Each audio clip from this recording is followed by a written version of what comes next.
Hello, everyone, and welcome back to English Pod. My name is Marco. And my name is Catherine, and today we're talking about something we talk about every year. Every year after Christmas, or well, during the Christmas holidays, we talk about New Year's Day, and a very important topic, New Year's resolutions. All right, so we're not going to preview anything today. It's all in the dialogue. But when we come back, we'll be talking more about what you hear and some of the great phrases you can use at the New Year. Did you read this? It says that the number one New Year resolution people make is to spend more time with friends and family. Why would that be funny? Well, think about it. We are a society that is always on the go. Not because we have to, but because we want to. Why? We work hard and spend less time at home because we are trying to provide for our family with goods and services that are usually unnecessary. I don't agree, but anyways, I think you should start thinking of a New Year's resolution yourself. What's the point?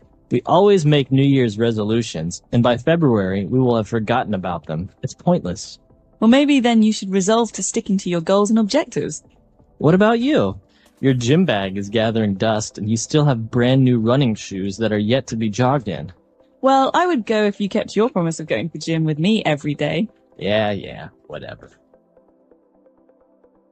All right, great. We're back. So this is very typical, a New Year's resolution that you make, but then people don't really stick to it, etc. They don't? Usually they don't. All right, but you're probably wondering what is a New Year's resolution. So why don't we take a look at this word and many more on Language Takeaway. Language takeaway. Okay, so New Year's resolution, let's break this phrase down. The first phrase is New Year's. So the New Year is January 1st in the West, and it is celebrated on the 31st of December at night when the clock changes to the New Year. And a New Year's resolution, remember that S there, is something that you want to do or to change in the new year. It's a fresh start. Okay, so you pretty much, the verb that you use there is to resolve to do something. So my New Year's resolution is to, go to the gym every day. It's like a promise to yourself. Right.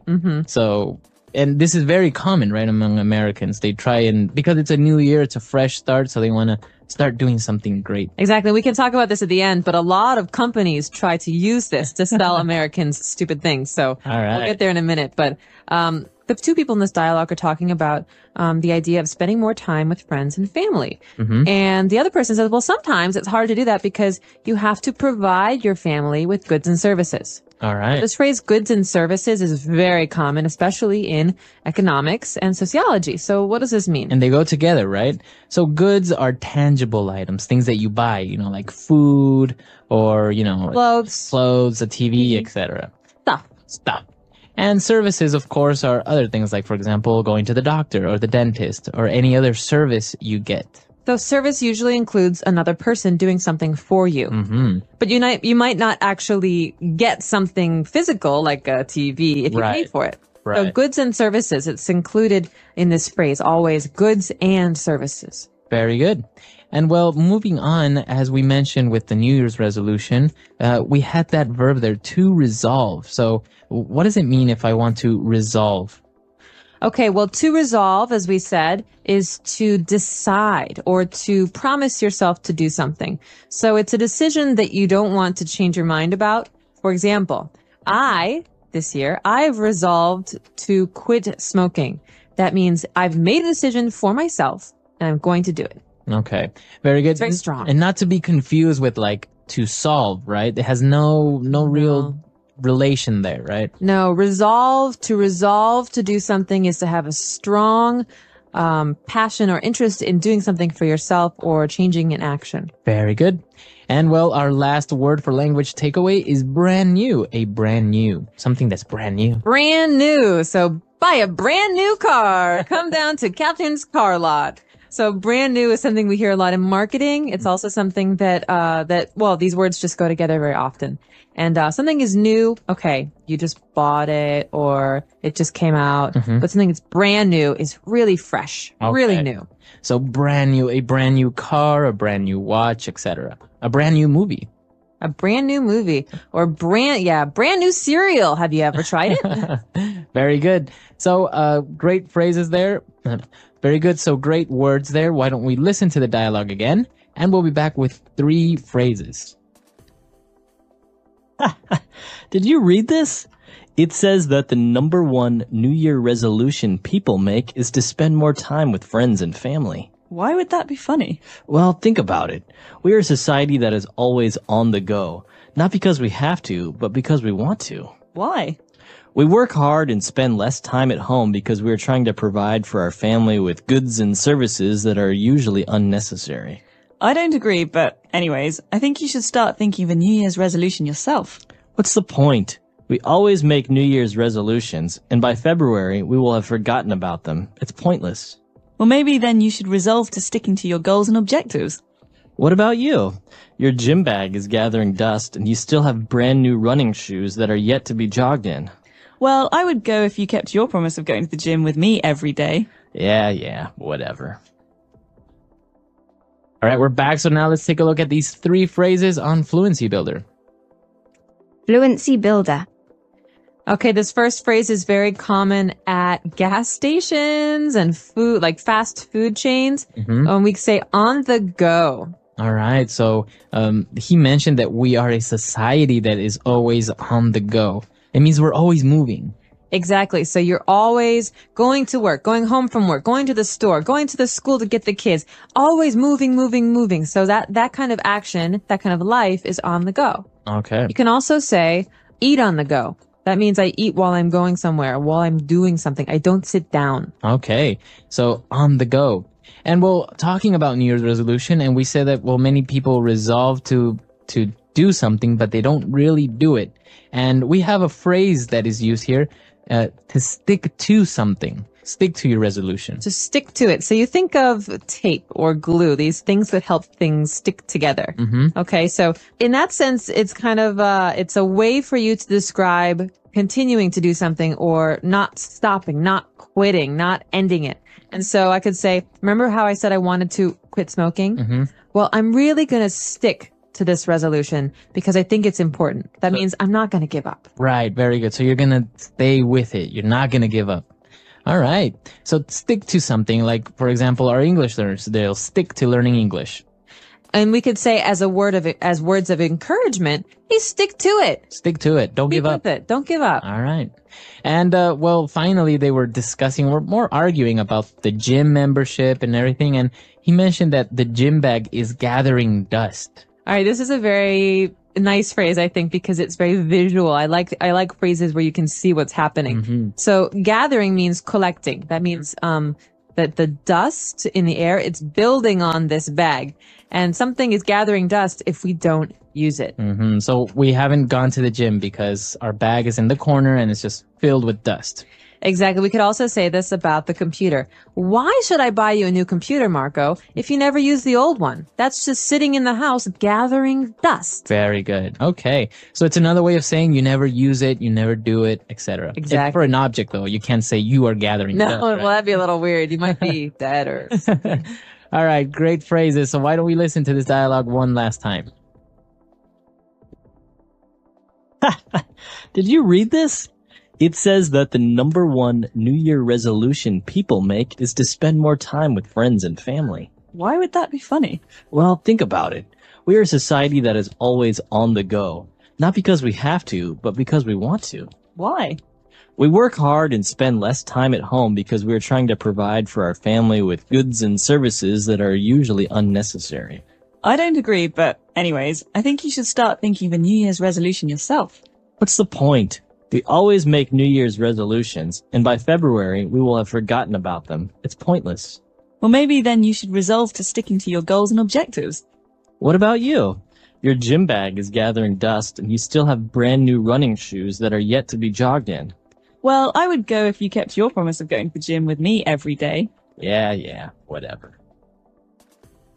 All right, we're back. And well, as you mentioned, there were some interesting things about this dialogue, especially when they talked about a society that's always on the go. And you mentioned that, well, sometimes you eat on the go. And I've seen people in the United States that are actually eating while driving.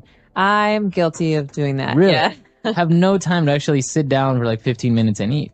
Now, I remember being in high school at home and, you just have so much stuff to do. You have school, then after school, there's like, soccer practice. After that, there's music lessons and you never have time to eat. So you have to grab food in the car. And then on the way home, you're picking things up and you get home and you do your homework or whatever. There's so much stuff to do and it doesn't stop. It doesn't stop when you grow up. It doesn't stop as if you're an older person. It's the way life is in America. Wow, yeah, that's really interesting because I think many of our listeners that are in other countries would find that a little bit peculiar if they actually went to the United States and saw somebody in their car, like having a hamburger while driving, and sipping on their soda. Yeah, it's kind of sad, actually.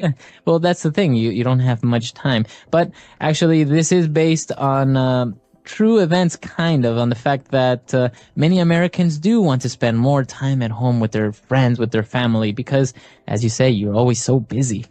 And I think it's a nice resolution to resolve to have dinner with your family once or twice a week at home where you sit down and you talk about your lives. It's nice because you get to share and you get to know each other better. And, otherwise you're always just on the go in different places. Yeah, exactly. So we want to hear your comments and your opinions about this topic. So why don't you visit our website, englishpod.com, and we'll see you guys there. Don't forget to share with us your New Year's resolutions. Everyone's got one. Yeah. So English Pod. My name is Marco. And my name is Catherine, and it's the Christmas season, Marco, so that means we have a very festive lesson today. That's right. Christmas is coming up, and, well, a tradition among many people around the world is to buy a Christmas tree. That's right. I remember when we used to do this in my family. It was one of my favorite times of the year.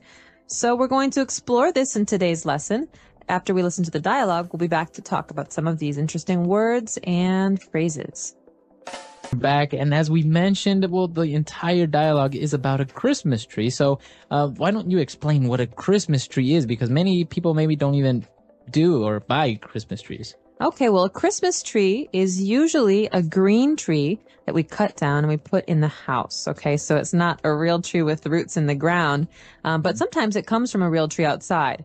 And the tree is very small on the top and it goes out like a triangle. Okay, so it's a special shape. And we generally make it look very pretty with lights and ornaments and decorations. And on Christmas, on the 25th or the 24th, it depends where you come from, we put lots of presents underneath the Christmas tree. Wow, it sounds amazing. Well, yeah, and it looks very nice. It does look really beautiful, and it's just a really special part of Christmas. And well, as you mentioned, sometimes the tree is just a fake plastic tree, but many times it's a real tree, and the type of tree that you use is a pine tree. Exactly. And so pine tree is a kind of tree that doesn't have leaves. It has needles. That means that they're long, very thin green pieces that are all over the tree. And you can see these trees in most northern places like Scandinavia, or in America, maybe Illinois and Minnesota and Michigan and Vermont. And they're very, as you say, very unique trees, but they also have a very special smell, the smell of pine. They do. Very nice. It's such a nice smell that a lot of the things that we use in America to clean our houses have a pine smell, right, because it makes the house smell nice. Very good. So a pine tree. The dad brought a pine tree or a Christmas tree home, and, well, the wife was a little bit worried if it will fit. Okay, will it fit? This is a very important question because a lot of pine trees are very, very tall. Right. So if a pine tree is 3 meters tall or 4 meters tall, will it fit is a question we ask. Is it too big? Or is it going to be stuck on the ceiling in the house? And so we could ask this about anything. I just bought a new TV. Will it fit in the living room? I don't know. I'm very huge. nervous. I spent a lot of money. All right. And, well, you were talking about the Christmas tree and how you put a lot of nice decorations on it. And so we say that we decorate the tree. That's right. So the verb here, this is an action word, to decorate. So every holiday season in my family, we take one day and we decorate the tree. That means that we take very small, special ornaments and ribbons and lights, and we put them on the tree to make the tree look pretty. Wow. You can also say decorate the house. Right. Or to decorate the house for a party. So this means to make something look special or pretty. Very good.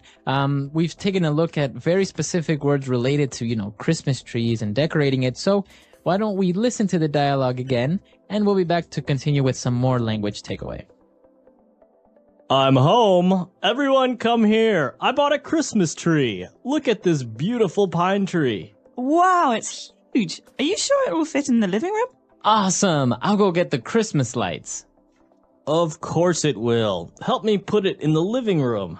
I found the lights. I got the Christmas ornaments. We could also place these stockings next to the chimney. Great idea. While we decorate the tree, we can listen to some good old Christmas songs. All right, we're back. So why don't we take a look at 3 more words on language takeaway part 2. Language takeaway. There's just so many words that are associated with Christmas and the Christmas season that we have to look at them again here in Language Takeaway Part 2. And the first one we've already mentioned. It goes together with the phrase to decorate the tree. Okay, so what do we decorate the tree with, Marco? You mentioned ornaments. That's right. Christmas ornaments. Christmas ornaments. And so an ornament is a thing. It's something that we use to make something else look prettier. And so in this case, ornaments are sometimes round and red or green or gold. We hang them on the tree. And well, in this case, it's a Christmas ornament for the tree, but an ornament can be anything, any nice piece of art or something that you can use to decorate your house, right? Exactly. And in my family, ornaments aren't just those round circles or balls for Christmas. Every family member has a special kind of ornament. So my dad has Santa Claus ornaments, and my mom has bunny rabbit ornaments, and I have angel ornaments. Wow. So everybody has a special one. Oh, that's really nice. And well, apart from ornaments, there is also this tradition of hanging stockings. Okay, so a stocking, you might have heard this word before in the sense of a clothing item. A stocking is like a sock. A big sock. A big sock. And it also means the old stockings that women would wear, like tights. But in this case, a Christmas stocking, is a very, very, very big sock that we hang. And on Christmas, we get to fill it with very special things like candy and toys. Candy, toys, very good. So actually, you hang the stockings, and the common place to do it in, or to put them on, is on the chimney, right? That's right. So there's a fireplace, and usually above the fireplace, there's a shelf. We call it a mantle. And there's a place there to hang these. And the place where all of the smoke from the fire comes out is the chimney. Okay. It's also the place where Santa Claus comes down. Right. So you have the fireplace where you put the wood. You have the mantle, that's the space where you actually put the stockings on. And the tube that goes up and where the smoke comes out of is called the chimney. Right, so you don't want to live there. And then actually the joke is that Santa Claus is definitely too fat to go down the chimney. But it's a special place in the Christmas story because that's what Santa Claus does. Very good. Interesting words. Why don't we listen to this dialogue one last time?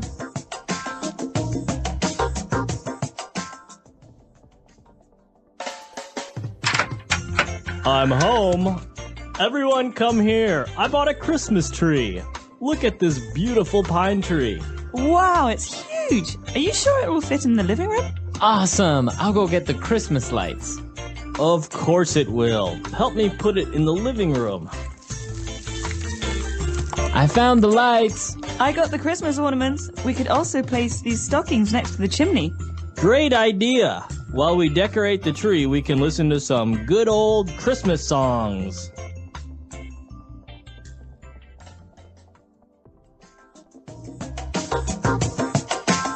All right, we're back. So as you say, the Christmas season is important in America, and people not only decorate Christmas trees, but also their house, and even outside they put Christmas lights all over the house. They put little statues of Santa Claus and reindeer, and it's a very, I don't know, sometimes lavish thing to do.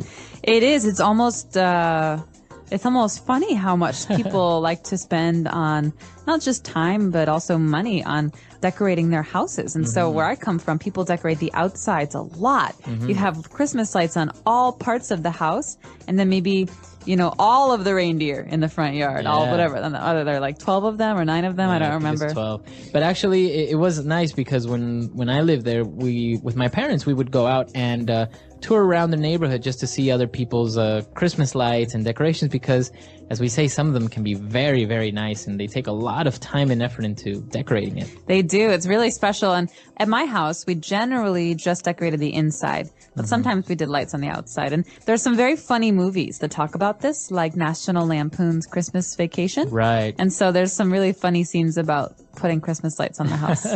All right. Well, that's all the time we have for today, but we'll definitely post a link of this movie that's actually very good. It kind of depicts the traditional American in a funny way. It's a very funny movie. And welcome back to English Pod. My name is Marco. And my name is Catherine, and today we have an elementary level lesson for you guys out there. That's right. Today we are going to talk about an interesting topic, especially for women.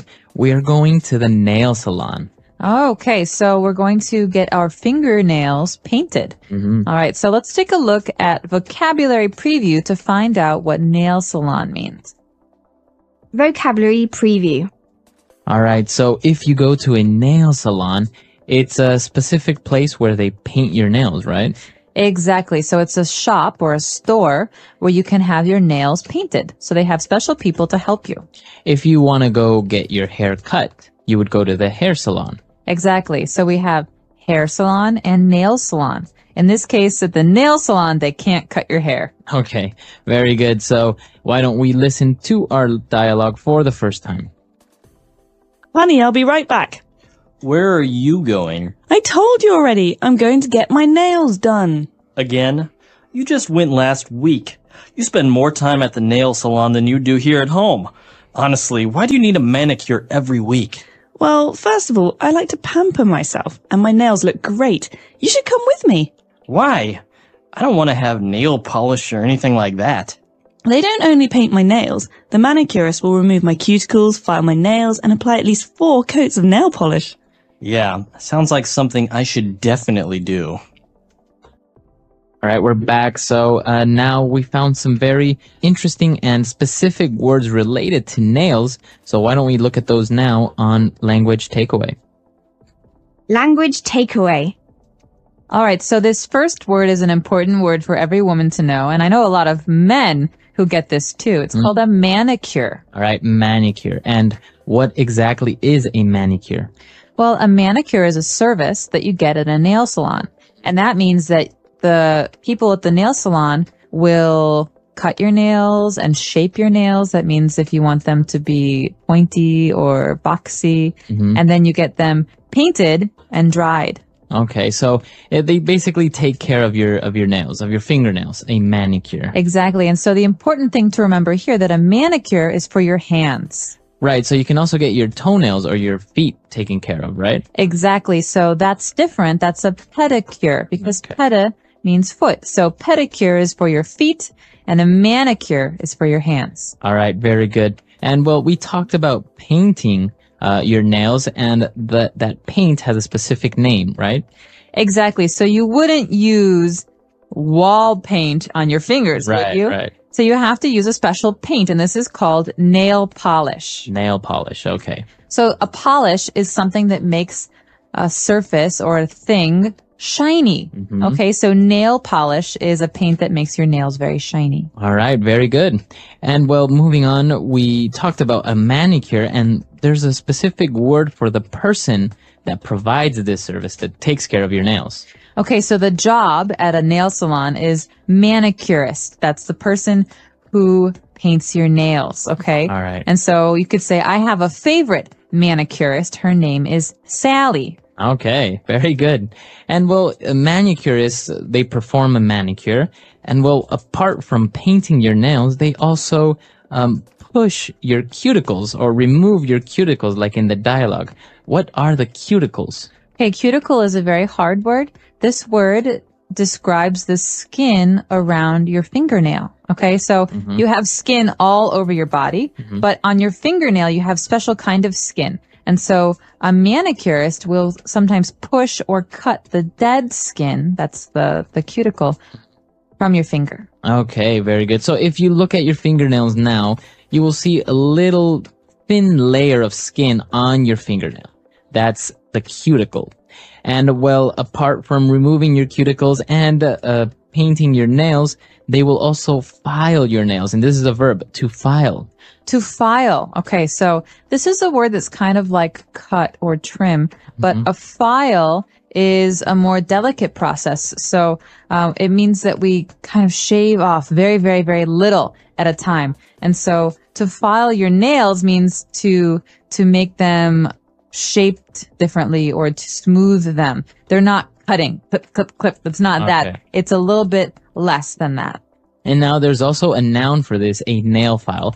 And most women will usually have it. It's a long piece of cardboard that has a paper that's kind of like sand on it, kind of like sandpaper. It doesn't feel good when you rub it with your hand. With your hand. But if you use it on your nails, it will little by little just take away little parts of your nail. Yeah. Like that. You usually see it, the many secretaries, in TV shows, they're always filing their nails. Exactly, making them perfect. Okay, so those are the words we have for language takeaway. Why don't we take a look at our dialogue again, and we'll be back in a little bit. Honey, I'll be right back. Where are you going? I told you already. I'm going to get my nails done. Again? You just went last week. You spend more time at the nail salon than you do here at home. Honestly, why do you need a manicure every week? Well, first of all, I like to pamper myself, and my nails look great. You should come with me. Why? I don't want to have nail polish or anything like that.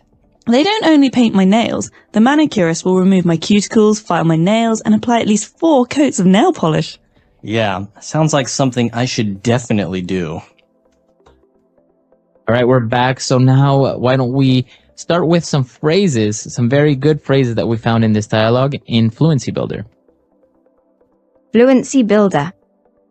This first phrase is really important when we talk about nails because it's the way that we describe going to the nail salon. So I can say, I'm going to get my nails done today. Okay, so to get your nails done, that means that you're going to get your nails cut, filed, painted, etc. I'm going to get a manicure, but that's very, serious. So you could say, I'm going to get my nails done. It's more spoken language. Okay, so I'm going to get my nails done, or you got your nails done. Very good. And well, the woman was talking about why she likes to go get a manicure, and she said that she likes to pamper herself. Okay, this is very common, especially when women are trying to talk about why they spend money on hair and nails and clothes. They say, I like to pamper myself. To pamper means to treat very, very well. Okay. So if you go get a manicure, it's kind of like pampering yourself, or maybe going to a spa. Exactly, or getting a massage. And so we could say also, don't pamper the dog. He's very naughty. So a synonym would be to spoil. To spoil oneself, to pamper. Indulge. Okay. So, and, well, she was talking about how they perform a manicure, and she talked about 4 coats of nail polish. So a coat, we know that it's a kind of like a jacket, right? But in this case? Yeah. In this case, it means a layer. So you paint your nails one time, okay? You have color. Maybe it doesn't look right. Okay, it's very thin. So you say, okay, I'm going to paint 2 coats, and then you paint one more time, and the color gets darker. And you paint one more time, and the color gets very dark and very thick. And so these are called coats. That means layers of nail polish. And it's a special word we use when we're talking about painting our nails. Right. So it's not only for nails, but if you're painting your house, maybe you need 2 or 3 coats of paint. Exactly. If we have a red wall and we want to paint it white, we definitely need 2, 3, maybe 4 coats of paint. Otherwise, we'll still see the red. Okay, very good. Very interesting phrases. Let's take a look at this dialogue for the very last time, and we'll be back shortly. Honey, I'll be right back. Where are you going? I told you already. I'm going to get my nails done. Again? You just went last week. You spend more time at the nail salon than you do here at home. Honestly, why do you need a manicure every week? Well, first of all, I like to pamper myself, and my nails look great. You should come with me. Why? I don't want to have nail polish or anything like that. They don't only paint my nails. The manicurist will remove my cuticles, file my nails, and apply at least 4 coats of nail polish. Yeah, sounds like something I should definitely do. All right, we're back. So, Catherine, are you a big fan of manicures? Do you get it done often? I didn't used to, but I really enjoy them now. I think it's a nice way to relax on the weekends. So every couple of weeks, I go to the nail salon and I get my nails done. All right. And I think one of the words that we didn't talk about here, but it's very, I don't know, for men, it's kind of a strange smell, is nail polish remover. The acetone, right? It's a very strong chemical. It is really disgusting. Nail polish remover, the word to remove means to take away. And so when the nail polish, we want to change the color, we have to use this. It's like water, but it smells really bad. And so my boyfriend always gets angry when I use the nail polish remover because the whole house starts to stink. It's a very strong smell and you get kind of dizzy. So yeah, it goes into your head. All right. Well, if you guys have any questions, any doubts, or any suggestions about this lesson or any other lesson, please come to our website, englishpod.com, and we'll see you guys there. Bye, everyone. Bye.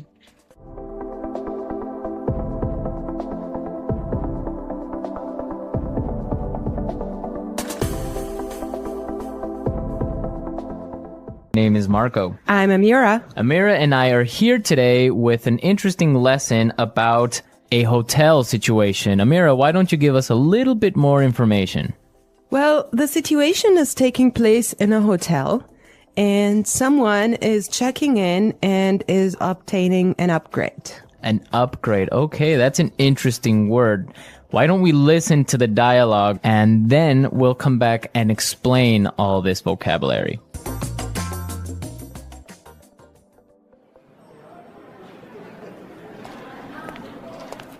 Good afternoon. What can I do for you? I'd like to check in, please. I have a reservation under the name Anthony Roberts. All right. Roberts. Oh, Mr. Roberts, we've been expecting you. And here is your key card to the presidential suite. But there must be some mistake. My reservation was for a standard room. Are you sure? Let me double check. Yeah, here, this is my confirmation number. You're right, Mr. Roberts. There seems to be a mix-up. Unfortunately, we're overbooked at the moment. So... Not to worry. We're pleased to offer you a complimentary upgrade. Woohoo! Presidential suite, baby!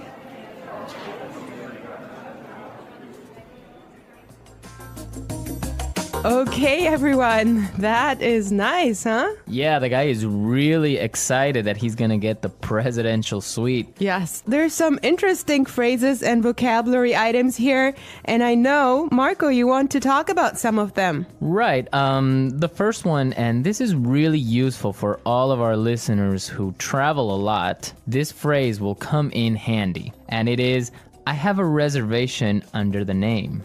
Under the name. Under the name. Under the name. So before we explain this phrase, let's listen to some examples on how it is used in other situations, and then we'll come back and give you more information.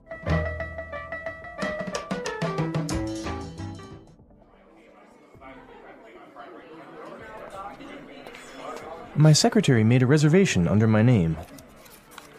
I'm sorry, sir. I don't have a reservation under that name.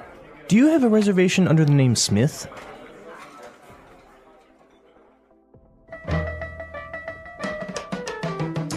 All right, some really good examples there on how we could use this phrase in other situations, but just in case, let me explain it real fast. Under the name means that when you go to the restaurant or a hotel and you tell them your name, they know that you are the person that they have been expecting. They have been waiting. Yes.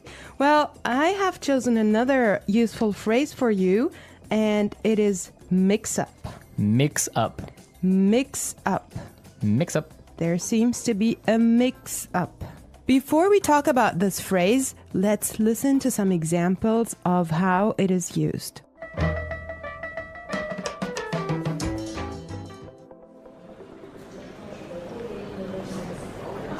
There was a mix-up at the airport and my bags were sent to Antarctica.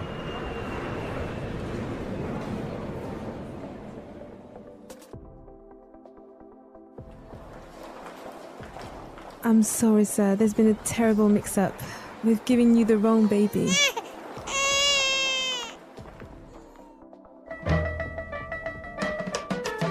Okay, that was useful and funny. Yeah, that's the baby situation. Oh my god, imagine that happening. Yeah, I know. Well, guys, so a mix-up is a confusion or a misunderstanding. Exactly. Well put. All right, Marco, what do you have for us? Okay, the next word that we should take a look at is overbooked. Overbooked. Overbooked. Overbooked. What does that mean? So if a hotel or a flight is overbooked, it means that they are full. They are more than full. Right, so they cannot accept any more people. Exactly. Okay, now, why is this phrase useful? Because it happens all the time. There's so many other situations where you can use this word or hear it from other native English speakers. For example, a bus or a train can be overbooked. Exactly, that's really common. Okay, let's take a look at the last phrase for today, and that is complimentary upgrade. Complimentary upgrade. Complimentary upgrade. Complimentary upgrade. So this means that, for example, when the hotel is overbooked and all of their standard rooms are full, they will give you a better room, a more expensive room, but free. Yes, because it was not your fault. Right. This also happens sometimes, if you're lucky, on airplane flights. Yes. So if you are in economy class and an airplane, but for some reason it's overbooked, they will move you to business class or first class for free. I have a similar story, but I'm not going to tell you about it now. For now, let's go and listen to the dialogue one more time, and when we come back, we'll talk some more.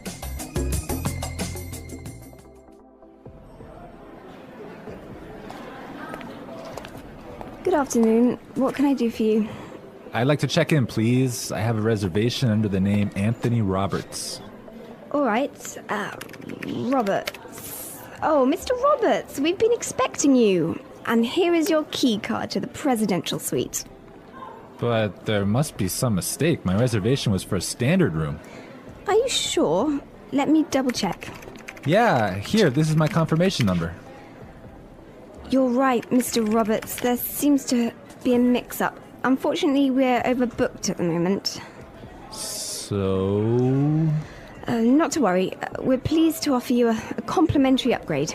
Woohoo! Presidential suite, baby!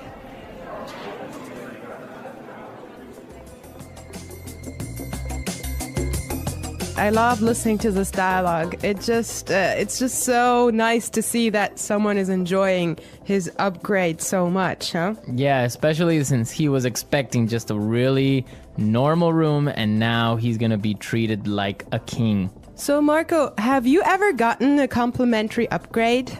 Yes, I did. When I was traveling through India, I bought a normal seat in the train, but for some reason, it was overbooked. So I talked to the station manager and I got a complimentary upgrade to first class.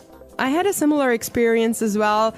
I was flying from Shanghai to Qatar and I actually had an economy seat, but for some reason they just upgraded me and I was so happy. Oh, really? Like, yes. It wasn't overbooked? Well, I'm not sure because normally the night flight is not that full, but they upgraded me for some reason and I was so happy. It was an upgrade to first class. Wow, that's really cool. Yes. I would prefer a first class upgrade on an airplane. Yeah, any day. Well, you know what really amazed me was like the food you get there. You know, you have a 5-course meal. Oh, really? Yes. And you get all the drinks you can get, right? Exactly. Wow, I would be really happy there. All right, everyone, we're out of time today, but be sure to listen tomorrow because we'll be back again with another great podcast. And also, don't forget to go to our website at englishpod.com and leave us all your questions and comments in our community forum. Yes, and we would also appreciate your suggestions. And I hope you enjoyed the lesson today. And Marco and I will be back tomorrow with another great lesson for you. But for now, it's bye.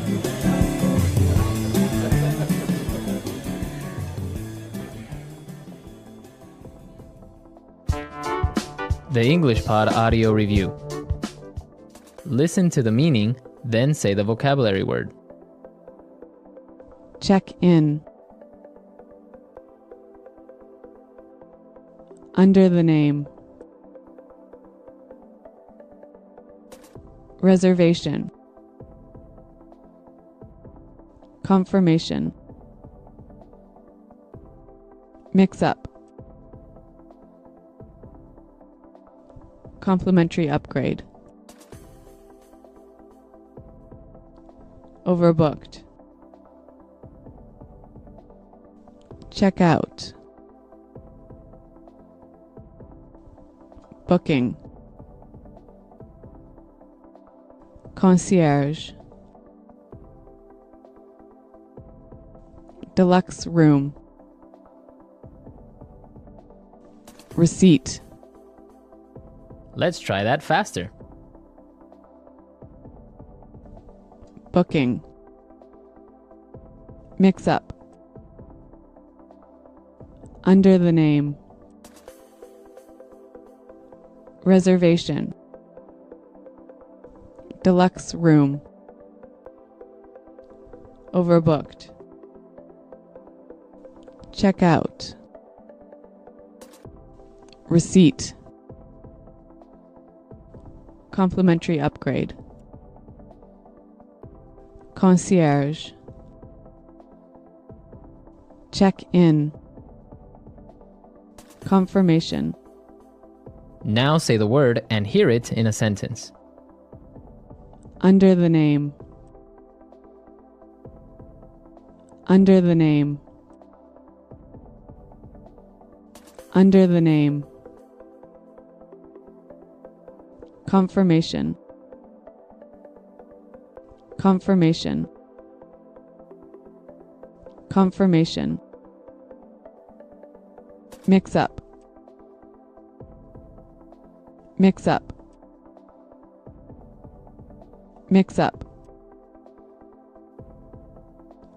Overbooked.